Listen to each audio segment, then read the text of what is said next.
What's your biggest takeaway so far, without, of course, knowing what's going to be said in the press conference? Enormous difference in tone you picked up there in that opening mini press conference between what President Trump was saying about the easiness of dealing with Ukraine and Russia and what Keir Starmer was saying only a couple of days ago when he talked about a generational moment. I think there's a feeling amongst British officials that there is no real American plan for what to do with Ukraine. They're very distressed about that, trying to nail it down now.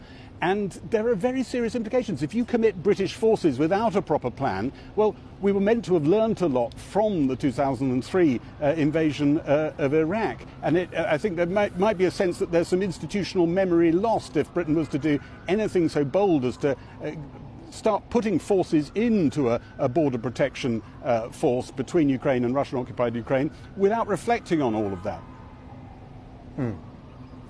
Lindsay, I mean, the stakes are big, of course, for Keir Starmer. They were big for Macron, who was here on Monday. They are existential for the man who's going to show up here tomorrow, President Zelensky. Absolutely. And today it was very interesting. President Trump was asked, do you still think President Zelensky is a dictator? Which he said last week. He said, did I say that?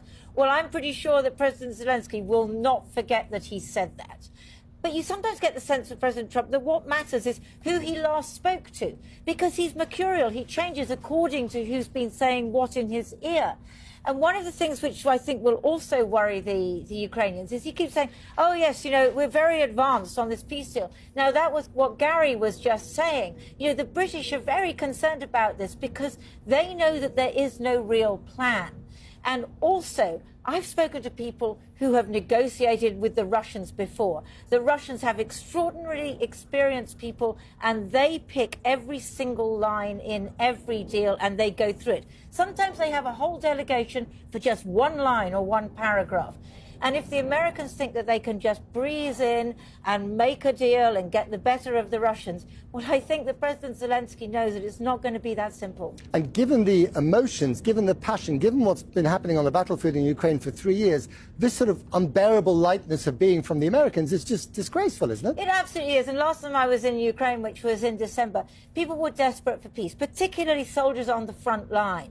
They were like, yes, we want a ceasefire, we want peace. But also the question is, what did our comrades die for? Did they die for nothing? Did they die for our territory to be given to Russia? Did they die for our government to become a wholly owned subsidiary of Vladimir Putin and the Kremlin? No, they didn't die for that. And so what Ukrainians are saying at the moment is, even if Russia and America do a deal and it doesn't work for Ukraine, they will carry on fighting.